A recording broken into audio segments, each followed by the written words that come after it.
청소년 청년주일인데 비가 와가지고 아주 기대했던 프로그램들을 한 주 이렇게 연기하게 됐습니다. 다음 주에 하니까는요, 섭섭해하지 말고 우리 청소년들, 청년들이 활기차게 우리 교회의 다음 세대를 잘 세워갈 수 있도록 기도해 주시기 바랍니다. 우리 이제 로마서 말씀 우리가 계속 나누고 있습니다. 오늘 2장 마지막 부분인데요, 할례에 대한 말씀입니다. 유대인들은요, 남자아이가 태어나면 가장 먼저 하는 일이 있습니다. 그 일은 몸에다가 하나님과 언약 백성이라고 하는, 하나님과 언약을 맺었다고 하는 그 증거를 표시하는 것입니다. 그래서 이제 남자 성기에 표시하는데 그것을 할례라고 합니다. 이제 보통 남자아이가 태어나면 7일 동안 부정하다고 그래요. 여기서 부정하다는 말은 7일 동안은 성전 출입이 안 된다는 뜻입니다. 그래서 7일 동안 부정하고 그 부정한 것이 끝나는 날, 이제 8째 날이죠. 8째 날 유대인들, 성인들 최소한 10명 이상이 모여서 할례 예식을 합니다.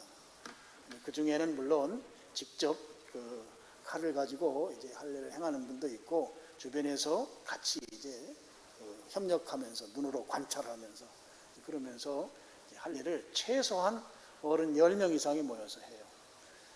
그러니까 할례라고 하는 것은 그냥 오늘날 하는 그 의학적인 그런 수술이 아니고 의식인 것이죠. 공동체의 의식입니다. 그래서 이 할례를 그들이 행하고, 그 할례라고 하는 몸에 이제 하나님과의 언약 백성이라고 하는 흔적을 가졌는데, 이 흔적을 가진 사람들끼리의 그 연대 의식이 아주 투철하겠죠. 그래서 할례는 이스라엘 민족을 하나로 묶는 아주 중요한 의식이었던 것입니다.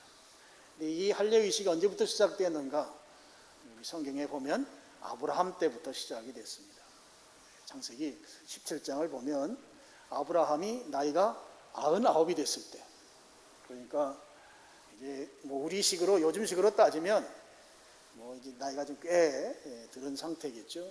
99살이 됐을 때 하나님께서 75세 때에 약속해 준 그 약속을 다시 한번 상기시킵니다. 99살에 너 나하고 언약을 맺었고 너는 바로 믿음의 아버지, 믿음의 조상이다, 믿음의 원조다, 내가 너를 그렇게 불러서 세웠다. 하나님께서 아브라함과 어떻게 보면 일방적인 약조를 한 것이죠. 그렇게 하시면서 아브라함이 99살 됐을 때 두 가지를 하셔요. 한 가지는 이름을 바꾸십니다. 지금까지 아브라함의 이름은 아브라함이었습니다. 글자가 발음은 비슷하죠. 아브라함 세 자로 되어 있어요. 아브라함이라는 이 이름의 뜻은 큰아버지라는 뜻이에요. 그러니까 큰아버지, 둘째 아버지, 셋째 아버지 이런 개념이 아니라 빅파더라는 뜻이에요. 빅파더에 대해서 이제 성경 주석하는 분들은 아마도 그 갈대아 우르에서 제사 지내는 제사장, 사제 이런 신분이었지 않겠는가, 그렇게 보는 거죠. 그래서 아브라함인데 이 이름을 하나님이 아브라함으로 이름을 바꿔줘요. 그럼 이 아브라함의 이름 뜻은 뭔가 하면 모든 민족의 아버지라는 뜻입니다. 열국의 아버지 또는 열방의 아버지, 세계 모든 민족의 아버지라는 이름으로 하나님께서 이름을 바꿔주십니다. 그리고 또 한 가지 하는 게 있습니다. 또 한 가지는 아브라함과 그 집에 속한 남자들과 또 포함해서 종들까지, 남자는 전부 다 할례를 하라고 했습니다. 이 할례는 무슨 의미가 있는가? 성경을 보겠습니다. 창세기 17장 10절 11절입니다. 우리 같이 읽겠습니다. 너희 중 남자는 다 할례를 받으라. 이것이 나와 너희와 너희 후손 사이에 지킬 내 언약이니라. 너희는 11절 너희는 포피를 베어라. 이것이 나와 너희 사이의 언약의 표징이니라 그랬어요. 표징, 증거라는 것이죠. 그러니까 지금 하나님께서 아브라함과 언약을 맺으시고 언약의 증거로 남자의 성기를 상처를 입히는 할례를 행하는 그것이 바로 증거라고 말씀한 것입니다. 그리고 14절 17장 14절 또 같이 읽겠습니다. 할례를 받지 아니한 남자 곧 그 포피를 베지 아니한 자는 백성 중에서 끊어지리니 그가 내 언약을 배반하였음이니라 했습니다. 유대인들은 이 할례를 굉장히 중요하게 여겼습니다. 중요하게 여긴 근거가 창세기 17장에 의하면 두 가지가 있는 거죠. 하나는 바로 아브라함과 또 아브라함의 그 후손들과 하나님이 언약 맺었다고 하는 그것의 증거이기 때문에 할례를 그렇게 중요하게 여겼습니다. 보통 건강한 사람은 하루에 2번 내지 3번씩 소변을 보게 되죠. 소변을 볼 때 이스라엘 민족은 그 성기에 할례 의식을 행한 자국이 있지 않겠습니까? 그래서 그것을 보게 되는 거예요. 남자들은 볼 수밖에 없어요. 보면서 하나님이 우리와 하나님이 나와 언약 관계를 맺었다고 하는 그 증거를 날마다 확인하는 것이죠. 그런 의미에서 이 할례가 그들에게 중요했다 하는 것입니다. 또 한 가지 이유는 이제 14절에 아까 읽었던 대로 할례를 받지 않으면 어떻게 되는가? 하나님께서 언약을 배반한 것으로 본다는 것이에요. 그래서 죽임당하는 백성 중에서 끊어진다. 제명대로 살지 못하게 만든다는 것입니다. 그러니까 유대인들은 이 할례 의식을 아주 중요하게 여기고 자랑스럽게 여겼습니다. 그것이 아브라함의 후손이라는 증거이기 때문에 나는 아브라함의 후손이야. 굉장한 프라이드를 가졌었어요. 그러면서 이걸 안 하게 되면 제명대로 살지 못하니까 그들은 누구나 빼놓지 아니하고 반드시 할례를 행했던 것입니다. 그렇게 행하고 대대손손 내려오면서 유대인들 사이에 있는 이 할례와 관련해서 그들이 가진 신념이 있었어요. 그 신념이 무엇인가 하면 할례만 받았으면 이건 아브라함의 자손, 아브라함의 후손의 증거다 하는 거예요. 나는 아브라함의 후손이다 하는 것이에요. 후손의 증거가 뭐냐? 할례 받은 것이다. 그래서 아브라함에게 하나님께서 주셨던 그 축복, 그 약속을 나는 다 상속받는다. 이게 유대인들이 할례를 통해서 가졌던 확신 내지는 신념이었습니다. 그러니까 하나님께서 아브라함을 불러서 선택하고 그게 복 주셨어요. 그래서 그 복이 내가 할례를 받음으로 그의 후손인 게 확실한 증거가 내 몸에 있어요. 그래서 그 복을 나는 누리는 것입니다. 여기에서 이게 어디까지 발전하는가 하면 하나님의 심판, 하나님의 진노에서 우리는 제외된다는 것이에요. 하나님이 우리를 확실하게 구원해 주신다고 하는 그런 믿음까지 그들이 갖게 됐던 거예요. 할례 하나를 가지고 내 몸에 있는 그 상처 난 그 몸에 그 표시를 가지고 그들은 아브라함의 후손이라는 증거여서 하나님의 진노에서 면제되고 하나님께서 아브라함에게 주신 복을 나도 받게 되고 그래서 나는 구원으로부터 결코 예외가 되지 아니한다. 나는 확실한 구원의 보증이 내 몸에 있다. 이렇게 생각하면서 유대인들이 살았던 것입니다. 그런데 오늘 말씀에 보면 그들이 그렇게 전통적으로 믿어왔고 신념으로 여겨왔던 이 할례의 문제에 대해서 다른 각도에서 그들을 지적하고 있는 걸 볼 수 있습니다. 자, 25절입니다. 내가 율법을 행하면 할례가 유익하나 만일 율법을 범하면 내 할례는 무할례가 되느니라. 여러분 유대인들은요 몸에 지금 아브라함의 후손이라는 증거를 갖고 있어요. 하루에 최소한 2-3번 확인합니다.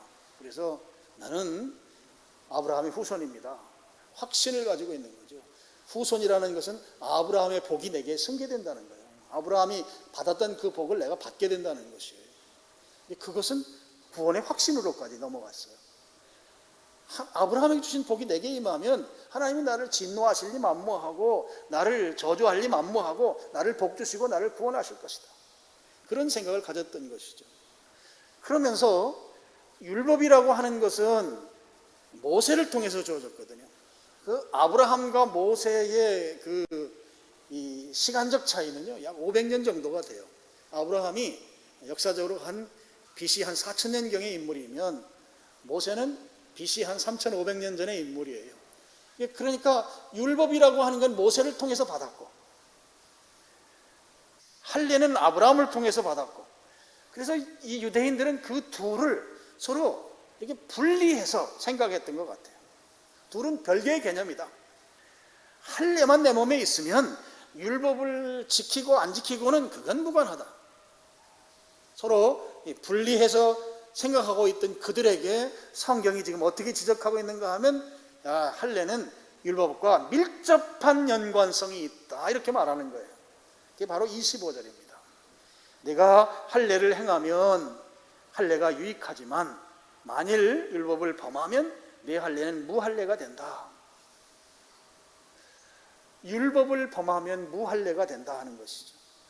아브라함의 후손이라고 하는 그 표시 하나만 가지고 우월감 속에서, 구원의 확신이라고 하는 신념 속에서 너희들이 살아가면서 할례가 없는 사람들에 대해서는 무시하고 괄시하는데, 그거 몸에 할례가 있는 아브라함의 후손이라는 그 증거, 그거 율법 지키지 아니하면 그거 다 무의미한 것이다, 다 헛방이다, 이렇게 25절에서 말씀한 것이죠. 자, 26절도 이어서 그렇게 말합니다. 내가 율법을 행하면, 26절, 그런즉 무할례자가 율법의 규례를 지키면 그 무할례를 할례와 같이 여길 것이 아니냐 그랬습니다. 자, 이 부분은 좀 우리가 좀 해석이 필요하죠. 자, 할례를 했는데 율법을 안 지키면 그거 할례 받지 않은 것과 동일하다, 지금 그 말씀이잖아요. 26절에 대해서 장로교의 시조라고 하는 칼빈이 쓴 주석을 제가 유용하게 봤습니다. 칼빈이 이 부분을 이렇게 해석했어요. 수단이라는 것과 목적이라는 것이 있는데, 수단은 항상 목적에 종속된다 하는 거예요. 수단과 목적에서 목적이 상위 개념이고 수단은 그 하위 개념이다, 그렇게 이 부분을 해석을 해놨는데, 그게 무슨 말인가 하면, 여기서 수단은 할례로 본 거예요. 그리고 목적을 율법을 지키는 것으로 봤어요. 율법 지키는 것이 상위 개념이고 할례는 하위 개념이기 때문에 항상 목적을 준수하는 그 차원에서 할례를 순종해야 된다 하는 것이죠. 목적을 외면하고 할례를 행하는 것은 그거 할례 안 받은 거나 똑같다, 무할례자와 같다, 그런 것이죠. 지금 유대인들은 할례를 아주 자랑스럽게 생각합니다. 하나님의 선택받은 특권의 증거로 그들이 생각했습니다. 그런데 지금 바울은 성경을 기록하면서 율법을 지키지 않는 것, 하나님의 말씀에 순종하지 않으면서 할례 행하는 게 무슨 의미가 있느냐, 심지어 28절 하반절을 보시죠. 28절 하반절, 표면적 육신의 할례가 아니다 그랬어요. 몸에다가 상처를 낸 그거가 표면적 할례인 것이죠. 그거 할례 아니다. 수단이라고 하는 것과 목적이라고 하는 것에서 지금 이 목적을 추구하지 않는 수단은 무의미하다, 그렇게 강조하면서 아예 할례를 무시해버리는 것입니다. 남자의 몸에 칼자국을 낸 이 행위가 하나님과 관계성에서 그 의미가 없으면, 하나님과의 그 관계가 원만하지 아니하면, 또는 하나님과의 관계가 친밀하지 아니하면 아무리 몸에 칼자국을 10번, 100번, 20번을 낸다 할지라도 그것은 아무런 의미가 없다. 이게 바로 26절인 것이죠. 겉으로 드러나는 아브라함의 후손이라고 하는 증거는 너희들이 폼 잡지만, 그 폼 잡는 것은 하나님의 말씀을 순종할 때 의미가 있는 것이다. 순종하지 않는 그 할례는 할례가 없는 것과 똑같다는 거예요. 할례를 아예 제쳐놓는 것이죠. 27절을 보겠습니다. 27절, 또한 본래 무할례자가 율법을 온전히 지키면 율법 조문과 할례를 가지고 율법을 범하는 너를 정죄하지 아니하겠는가. 지금 몸에 할례를 받은 것은 지금 완전히 무시당하고 있어요. 그 의미가 없다고 지금 성경은 기록하고 있잖아요. 그러니까 몸에 할례가 있더라도 할례가 없는 사람들, 대표적으로 이방인들이죠. 이방인들이 율법을 지키게 되면, 여기 율법은 하나님의 말씀에 순종하는 삶을 말합니다. 그렇게 순종하게 되면 할례받은 너희들을, 할례받지 아니한 사람들이 말씀을 순종하면서 보니까 이 할례는 수단일 뿐인 거예요. 목적이 아닌 거예요.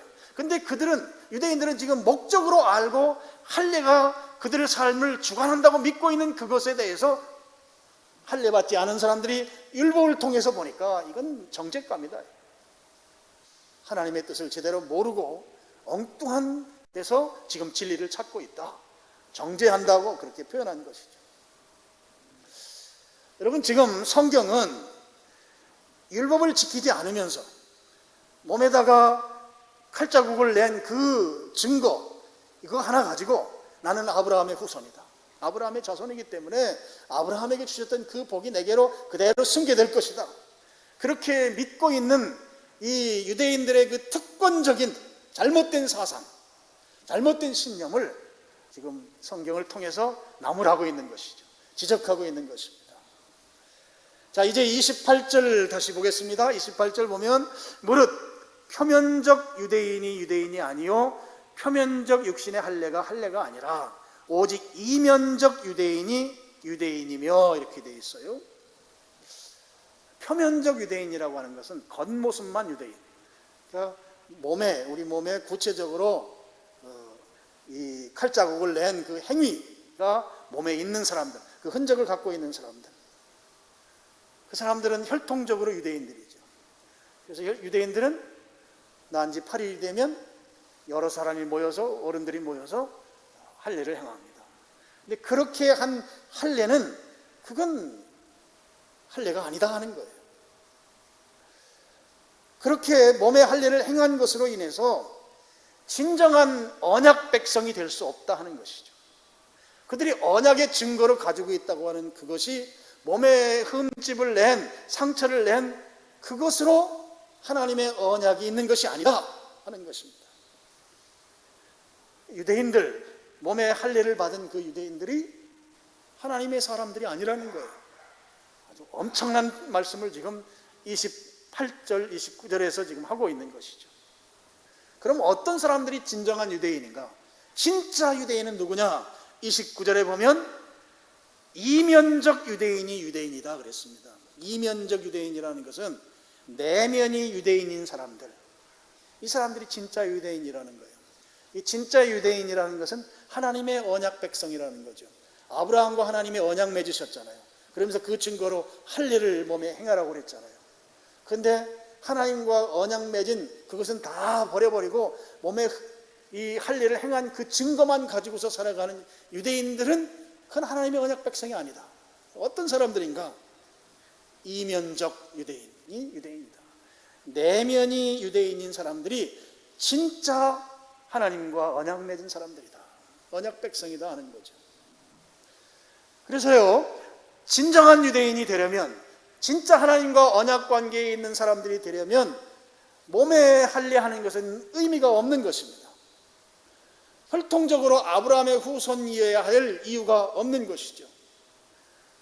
진짜 유대인, 하나님과 언약 관계에 있는 백성이 되려면 어떤 할례를 받아야 되는가? 마음의 할례를 받아야 된다 하는 거예요. 마음의 할례를 받아야 된다. 몸의 할례가 아니고 마음의 할례를 받아야 된다 하는 거예요. 여러분, 이 마음의 할례는 지금 바울이 새롭게 주장하는 내용이 아니에요. 구약 성경에 이미 마음의 할례에 대한 말씀들을 기록해 놓고 있습니다. 자, 신명기 10장 15절 16절입니다. 자, 이 말씀은 어떤 배경에서 나왔는가 하면, 자, 모세가 이 시내산에 와서 하나님이 계명, 율법을 주시잖아요. 그래서 시내산에 올라갔어요. 돌판에 우리가 이른바 십계명이라고 하는 하나님의 계명을 받아가지고 내려왔어요. 내려와서 보니까 아론을 중심으로 해서 금으로 송아지를 만들어 놓고 거기에다 예배하고 있는 거예요. 모세가 하나님께 가서 하나님으로부터 계명을 수명해서 내려오는데 그 내용은 하나님만 예배하라는 내용을 가슴에 품고 왔는데 송아지 만들어 놓고 거기에다가 예배를 하고 있단 말이에요. 이때 이 모세가 욱했어요. 분노해서 가지고 있던 그 십계명 돌판을 깨트립니다. 깨트리고 나서 다시 하나님께 돌판을 두 번째 다시 받아요. 그래서 십계명 돌판을 다시 받아온 그 내용을 설명하고 나서 신명기 10장 15절 16절을 이야기하는 거예요. 여러분, 이 신명기는 출애굽한 1세대들을 위한 게 아니고요. 1세대는 다 광야에서 죽고 그들의 자손 2세대들이 이제 가나안 땅에 들어가 사는데, 가나안 땅 들어가서 살기 전에 2세대들을 교육하는 그런 설교 말씀입니다. 이게 다음 세대들이 어떻게 살아야 될지를 설교하는 내용이에요. 자, 15절 같이 읽겠습니다. 여호와께서 오직 내 조상들을 기뻐하시고 그들을 사랑하사 그들의 후손인 너희를 만민 중에서 택하였음이 오늘과 같으니라. 그럼 이스라엘 민족을 하나님이 선택했다. 오늘과 같다는 것은 여전히 하나님의 영광스러운 선택받은 백성으로 너희들도 동일하게 그렇게 하나님께서 선택한 백성이다. 그렇게 믿으라는 것이죠. 그런 자부심을 가지라는 거죠. 그러면서 그들에게 이제 교훈하는 겁니다. 16절 시작.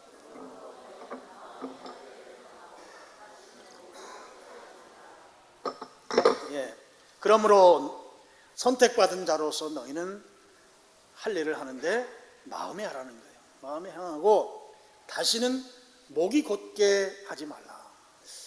여러분, 목이 곧다는 말은요, 교만하고 불순종하는 것의 상징적 표현입니다. 목이 곧으면 고개를 숙이지를 않잖아요. 숙인다는 것은 순종을 하는 거죠. 근데 목이 곧다는 것은 하나님의 말씀에 불순종하는 거예요.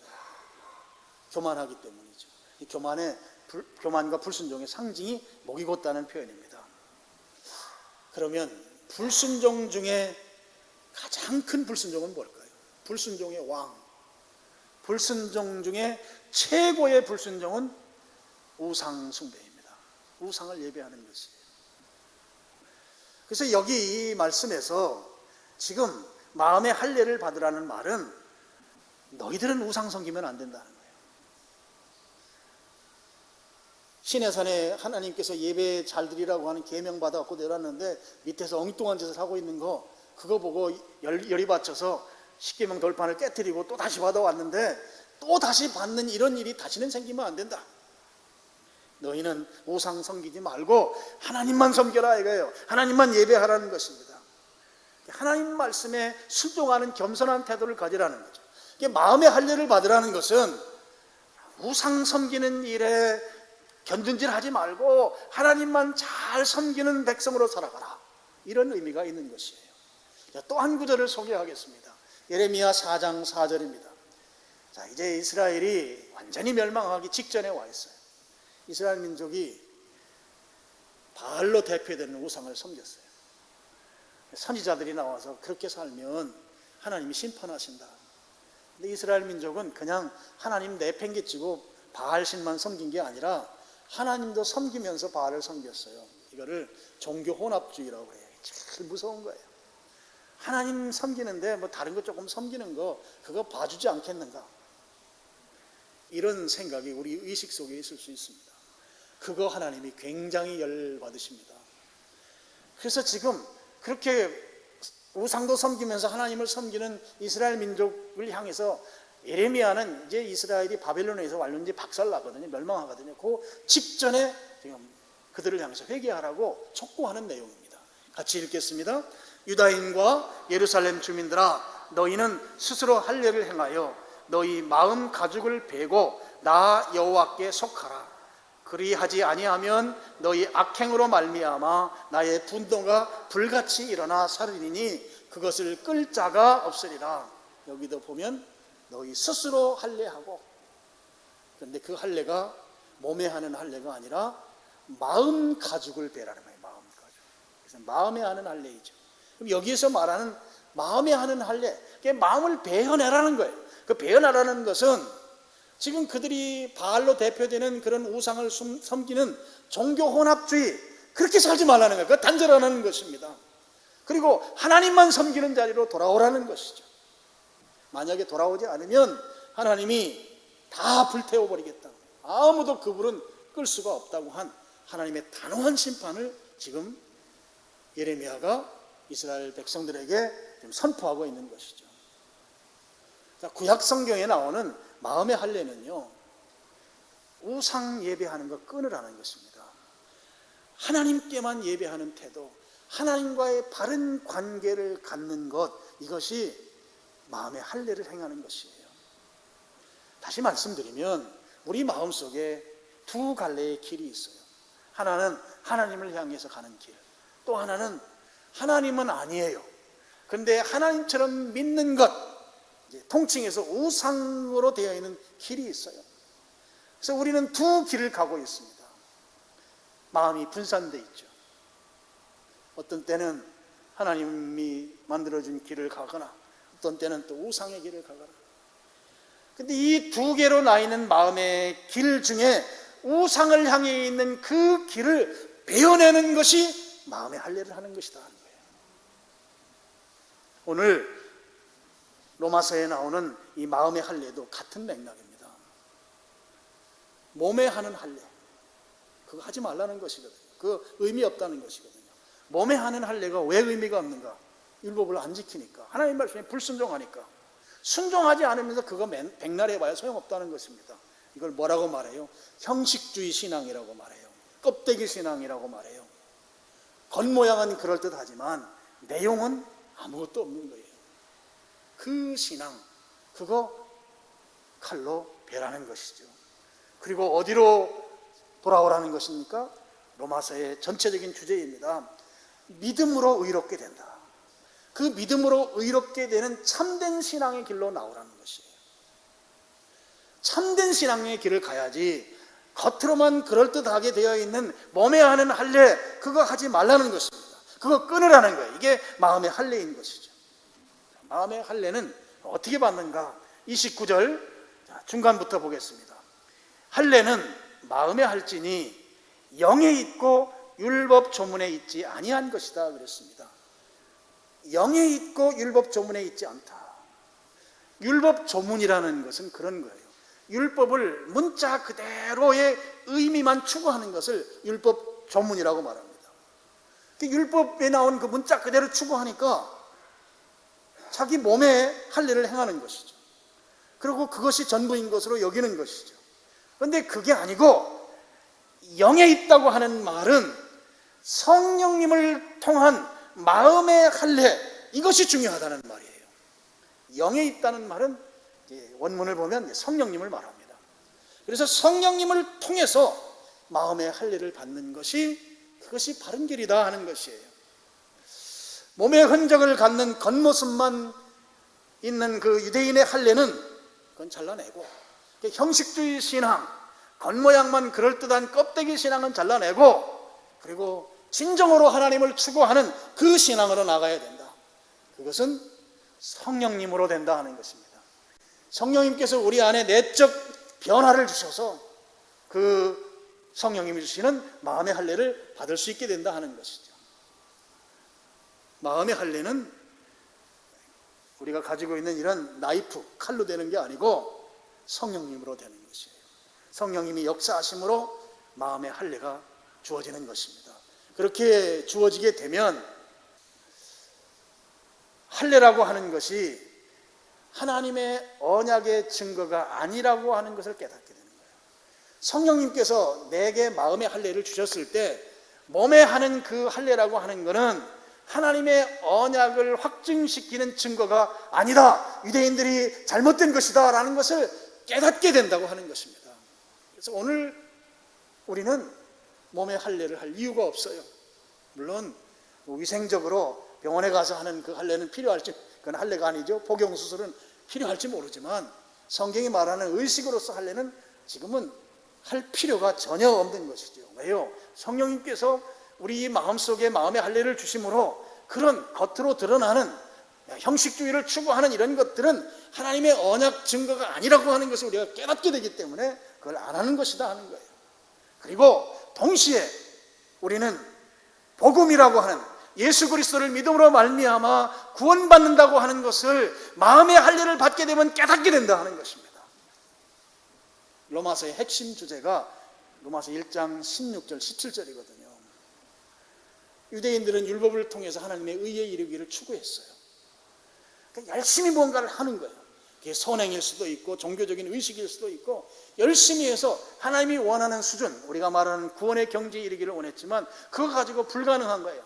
율법을 99가지는 지켰지만 한 가지를 범하면 율법을 범한 것이 되기 때문에 하나님의 의에 이를 수가 없었어요. 하나님이 그걸 알고 우리에게 다른 의를 주신 거예요. 다른 길을 제공해 주셨어요. 그게 로마서 1장 16절 17절에 믿음으로 말미암은 의, 복음에는 하나님의 구원이 나타났느니라. 이 복음으로 말미암아 하나님의 의에 이를 수 있도록 하나님이 또 다른 길을 우리에게 제시해 주셨다.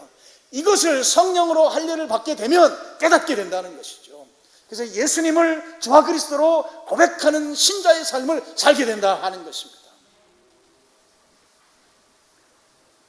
성령님으로 인해서 마음의 할례를 받게 되면 구원에 이르는 도, 하나님의 의에 이르는 것, 복음으로 말미암은 예수 그리스도를 믿을 때에 비로소 그 의에 이르게 된다는 것을 믿게 된다는 것입니다. 여러분 여기에 아멘이십니까? 예수 그리스도를 통해서 구원받는다 하는 것이에요. 내가 여기에 아멘 했다면 그것은 바로 마음의 할례를 받은 증거예요. 아멘 할 수 있는 것은 사람의 힘으로 하는 게 아니에요. 물론 그냥 형식적으로 아멘 하는 그런 거 말고 뭐 가끔 가다가 그냥 자동 반사적으로 아멘 하는 분들이 계시더라고요. 제가 어느 영상을 보니까 이렇게 광화문에서 막 그 집회를 막 크게 하는데 뭐 정치 연설을 하는데도 피드백이 아멘이 나오더라고요. 그래서 야, 참 그냥 자동 반사적으로 아멘이 나오는구나. 그런 아멘 말고 성령께서 우리 속에 마음의 할례를 준 증거는 내가 예수 그리스도라고 하는 이 복음으로 말미암아 하나님께서 주신 그 의로 말미암아 하나님 구원받는다고 하는 이 믿음의 진리 앞에 내가 인격적으로 아멘하는 그 아멘을 말하는 거예요. 여러분 여기에 아멘이십니까? 이 아멘을 내 의지로 하는 게 아니고 성령님께서 우리 안에서 믿게 해 주신 결과로 아멘하는 것이다 하는 거예요. 성령님께서 믿게 해 주신 것은 마음에 할례가 있다고 하는, 할례를 받았다는 증거라는 것입니다. 마음에 할례를 받지 아니하면 결코 예수 그리스도로 말미암은 의에 이르는 이 구원의 복음을 믿을 수가 없는 것이죠. 바로 그것이 29절에 나오는 영에 있고 율법 조문에 있지 아니한 것이다, 그런 말씀을 하신 거예요. 오늘 2부 예배에 참여한 여러분들은 한 사람도 빼놓지 아니하고 성령님으로 말미암은 마음의 할례를 받은 분들이시기를 축원합니다. 그래서 예수님이 나의 주님이신 것을 믿고 그 믿음의 삶을 지속해 나갈 수 있기를 바랍니다. 그렇게 하면 29절 말미에 하나님이 칭찬해 주신다는 거예요. 성령님께서 내 안에서 믿게 해주시고 그 믿음을 고백하고 그 믿음대로 살아가면 하나님이 칭찬해 주신다. 사람이 칭찬하는 것은 몸에 할례 받은 사람들, 몸에 흔적 가진 사람은 사람이 인정하고 칭찬할지 모르지만 마음의 할례를 받은 사람들은 하나님이 칭찬해 주신다. 그래서 오늘 예배에 참여한 여러분들은 하나님의 칭찬받는 그런 여러분 다 되시기를 축원합니다. 기도하겠습니다. 아버지 하나님,